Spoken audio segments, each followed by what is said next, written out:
다른 것보다 그 부분을 좀 강조드리고 싶은데 왜 시속 30km 존이 그렇게 많아질까? 이제 이 부분은 아까 전 세계적으로. 네, 전 세계적으로. 아, 전 세계적인 지금 추세예요?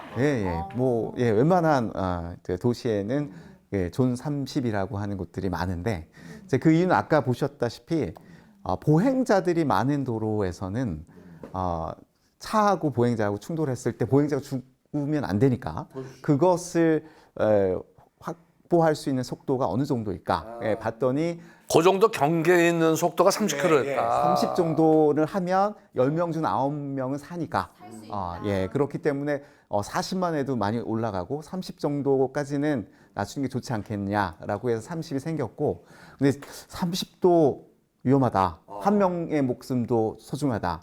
더 낮춰야겠다. 이런 도시들도 많아지고 있습니다. 그러면 이제 우리는 달려야지 뭐. 아니, 교수님, 사실 그래요. 안전을 위해서면 속도를 줄일수록 사망 확률은 감소하는 게 맞아요. 근데 지금 말씀하셨듯이 저 30에서 하니까 이렇게 안전해지니까 20은 어떨까 뭐 이런 생각도 한다는데 착각할 수 있죠. 그렇게 했을 때 아까 우리가 앞서서 말씀드렸듯이 업으로 삼고 계신 분들 내가 달려야 되는데 맞아. 너무 달려야 될 도로를 너무 속도 제한을 했을 때에 대한 불만이 너무 커지지 않을까 하는 생각도 들어요. 네. 우리가 지금 이 속도와 사고의 관계는 봤지만 또 이걸 사실은 우리가 알면서도 시행하기가 쉽지가 않았어요. 근데 이걸 지금 금방 말했던 업으로 그 상업을 하시는 분들의 문제도 있을 거고 또 이걸 갖다가 잘 가는데 왜 자꾸 낮추느냐고 하는 것도 그런 여러 가지 민원이 꽤 있었을 것 같아요. 하시는데. 네, 뭐 실질적으로 저희 부서로도 민원이 많이 들어오는데 대부분이 생업을 하시는 분들이 많이 하시죠. 그러니까 특히나 제일 반대 민원이 많은 단체가 이제 택시를 생업으로 하시는 분들의 민원이 많이 있습니다. 그래서 근데 아까도 설명드린 것처럼 무작정 속도를 낮추는 것이 아니라 도시부도로, 그러니까 신호나 여러 가지 다른 요건에 의해서 속도를 많이 낼 수 없는 그런 도로들에 대해서 속도를 낮추는 거고 또 속도를 낮췄더니 통행 시간에는 큰 차이가 없더라. 뭐 이렇게까지 이해를 좀 해주시면 이 정책에 대한 좀 수용성이 높아지지 않을까. 또 의외로 또 하면서 좀 용기를 얻은 그런 케이스도 좀 있나요? 어떻습니까? 네, 사실은 이 정책이 안전을 높이기 위한 정책인 거잖아요. 네. 뭐 어찌됐든 이 정책 실제로 시행을 하면서 단 한 분이라도 교통사고로 돌아가시지 않는다고 하면 뭐 저의 역할이나 우리 전문가들의 역할이 제대로 된 거다 이런 생각이 드는데 뭘 얘기하려 했더니 자랑 같아서 얘기는 못 하겠고요. 네, 한번 자랑해주세요. 자랑해주세요. 듣고 싶어요, 과장님. 네. 그러니까 제가 이 정책을 사실은 서울시에서 처음 도입하다 보니 반대 민원이 좀 많았는데 실제로 돌아가실 분이 돌아가시지 않는 걸 알 수는 없잖아요. 그렇죠. 예, 그런데 이제 가끔 이 정책에 호응해 주시는 분들 중에 뭐 교통계의 이국종 교수다, 뭐 이런 얘기를 해주신 분들이 있어서 반대 민원은 많지만 용기를 내서 열심히 일하고 있습니다. 아, 지금 과장님이 지금 교통계 이국종 교수님이라고 지금 본인 입으로 말씀하신 거예요? 네. 강국종. 아, 강국종 교수님. 자, 우리 오늘 강국종 교수님이 여러분들의 안전을 책임지고 계시고요. 네. 자, 그래서 말이죠. 그러나 우리가 네. 이 안전속도 5050 시행하면서 우리가 문제점으로 나오는 요소들 그만 얘기했던 것 중에 그런 게 있어요.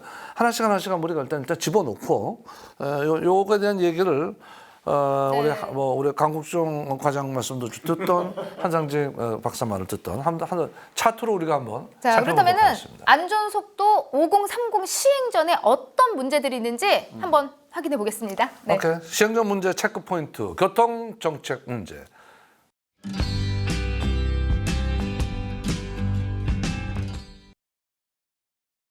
교통정책 문제에 대해서는 저 두 분 중에 어느 분이면 우리 한 박사 소개해 주실래요? 네.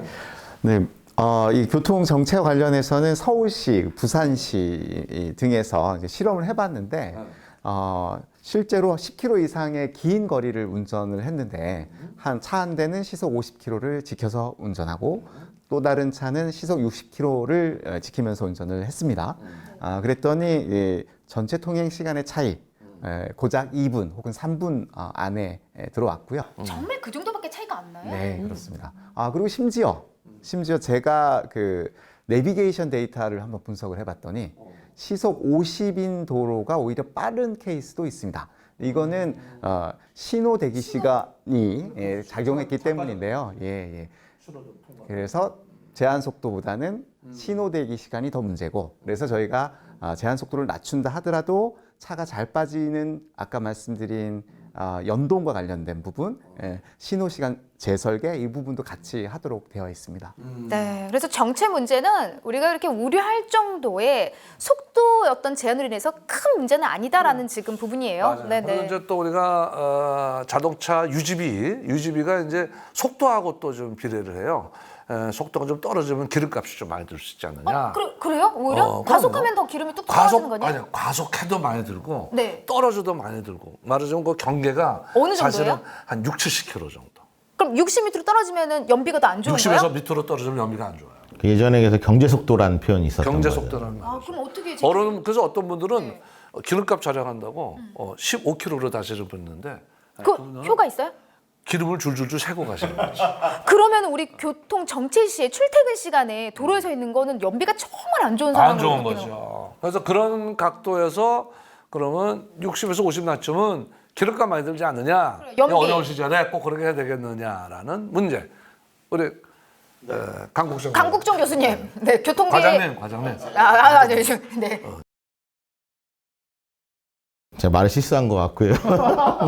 아니 교통계 교수님급이다 이제 이 표현이죠. 강국정 네, 과장님 네. 말씀은 아니, 예, 실제로 그 그래프가 연비와 속도와 관련된 것들은 이렇게 U자 형태로 나타나기 때문에 70km 정도가 경제 속도이긴 합니다. 그래서 속도를 낮추게 되면 연비가 늘어나는 건 사실인데 이 도시부도로 같은 경우에는 다시 말씀드리지만 단속류라고 해서 끊기기 때문에 중요한 건 전체 통행 시간이 얼마만큼 걸렸느냐가 연비의 가장 큰 변수가 될 건데요. 앞에서 말씀드린 것처럼 통행 시간에 큰 차이가 없기 때문에 연비에도 큰 변화가 없다, 차이가 없다 이렇게 말씀드리죠. 전체적으로 구간에 네네. 그 속도가 비슷해졌기 때문에 기름값의 차이가 없다 이거죠. 확실한 거죠? 그럼요. 갑자기 기름값 막 나오고 막 안전하게 나는 지키려고 맨 했을 처음에는 이제 뿐인데 그런 거에 네. 대한 지적이 있었어요. 야 이거 뭐 사고 뭐 별로 줄이는 것도 없이 속도 떨어가지고 말이야 바쁜 사람들 못 가게 하고 생업에 지장이 있게 하고 기름값만 더 드는 거 아니냐? 이게 이제 시범 사업으로 증명이 됐고 부산시에서 해결이 된 거지. 아니 그러니까 어쨌든 지켜야 돼요. 제일 무서운 거. 제일 무서운 거 돈. 돈이 아니라 이거 단속이지 단속. 그 단속이니까 돈이잖아요. 돈이 들잖아요. 단속하는 장비하는데 돈이 드는 거예요? 아니면 딱지값이 드는 난 거예요? 딱지가 가장 걱정이 딱지. 딱지값. 네. 오케이. 그러면 딱지값으로 갑시다. 네. 딱지값. 단속에 대한 것이 아까 잠깐 한상진 박사가 잠깐 얘기를 하셨는데 그럼 현재 상태는 하나 다시 명확하게 여쭤보면 50km라고 돼 있는 데에 지금 카메라가 이렇게 설치되어 있는 것도 제가 봤거든요. 거기에는 지금 그럼 안 찍고 있는 겁니까? 그거는? 저희가 50으로 속도를 낮췄다고 해서 카메라를 새로 막 설치하거나 그러지는 않습니다. 네, 그러지는 않고 카메라를 설치한 곳에는 사실은 그런 속도의 편차로 사고가 많이 나는 지점에 설치를 하려고 하는 거잖아요. 다만 새로이 이제 그러한 변화가 나타나서 카메라를 설치하게 되면 3개월 동안에는 단속을 하지 않고 유예 기한을 가지고 있는 버퍼 기한을 주는 거고요. 또 특히나 마지막 한 달 정도에는 뭐 단속이니까 카메라 찍혔을 경우에 단속이 됐을 때는 안내장을 보내서 시민들이 인지할 수 있도록 하는 노력을 하고 있죠. 네. 근데 또 이게 막상 돈이 크게 또 이렇게 좀 부과가 돼야지 뭐 지켜야겠다 이런 생각이 들잖아요. 근데 사실은 나는 지금부터라도 네. 그냥 아예 그냥 50이다가 생각하고 달리면 될 것 같아. 그냥 뭐 내년 생각하지 마시고 그냥 지금부터 좀 안전하게 속도를 지키는 게 진짜 별 차이도 없는 게 지금 우리 이거 보시고 됐고 야 그냥 50으로 가자. 50 그러니까 무슨 30, 40 뭐 이런 것 같아. 그건 아니고 속도가 50. 교수님 나이 50. 내 정신 연령? 아니 교수님 외국 좀 많이 다니시잖아요. 외국의 사례 뭐 좀 있어요, 교수님? 외국 사례는 많죠. 외국은 사실은 글쎄 그 선진 국가는 일찍부터 말하자면 사람 목숨값이라고 그럴까요? 목숨값 너무 크다. 굉장히 컸어요. 그러니까 사람 생명 하나하나의 가치가 굉장히 컸기 때문에 한 명이라도 죽어도 큰일이라서 교통사고를 줄이려는 노력을 많이 했습니다. 그래서 예를 들자면 독일 같은 경우에 많은 캠페인과 노력 때문에 고속도로에서 교통사고 사망자 그 비율이 우리나라의 3분의 1밖에 안 돼요. 아, 정말요? 그렇죠, 그렇죠. 그러니까 우리도 이제 지금 외국 수준의 3분의 1은 아니더라도 지금 반이라도 줄여야 되는 그런 쪽에서 외국의 사례가 좀 있는데 사례 좀 저 한 박사님 네, 박사님 어디 좀 보자. 짚어주세요. 네네. 핀란드 케이스도 좀 있는 거. 효과적인 부분이 좀 큰 거죠, 확실히. 네. 일단 핀란드의 수도는 헬싱키, 뭐 많이들 알고 계신데요. 이 헬싱키 시는 1970년대부터 도시에서 제한 속도를 시속 50km로 낮췄습니다. 70년도부터요? 네, 저희보다 50년 앞서서 시행을 했다. 이렇게. 우리 힘든 시절에 거긴 벌써 그냥 안전을 위해서 지켰네요. 네. 몰라. 그때 자동차 최고 속도가 기계가 50km밖에 못 갔을 수도 있어. 그건 농담입니다. 근데 불과 10년 후에 이 50km로 가도 사망사고 좀 나네. 이거 안 되겠다. 그래서 도심의 시속 40km로 더 낮췄습니다. 저는 그 나라 속 터져 못 가겠네요. 속 터져서. 그리고 90년대부터는 도심에서는 완전 시내 안에서는 차량의 제한 속도 시속 30km입니다. 거기는 그 아예 30으로 가는 게 그렇게 돼 있고. 그러니까 그렇게 지켜서 그렇게 저속으로 가서 가장 큰 효과. 네. 네. 제일 큰 거는 도심 안에서 보행자 혹은 자전거와 관련된 사고가 굉장히 줄고요. 그리고 지금 교통 정책상 차량을 우선하는 정책보다는 보행 혹은 자전거 통행을 더 권장하는 분위기이기 때문에 그런 통행자들의 안전을 도모하는 것이 차량 이용 편의를 좋게 하는 것보다 더 우선된다. 이렇게 노르웨이도 뭐 효과가 네. 노르웨이는 오슬로가 수도이죠. 오슬로 보시면 이 바다를 끼고 있는 도시입니다.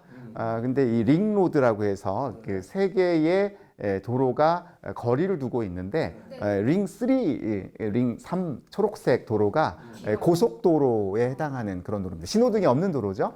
이런 도로는 시속 70km가 제한 속도로 되어 있습니다. 높죠. 고속도로니까 높게 가고요.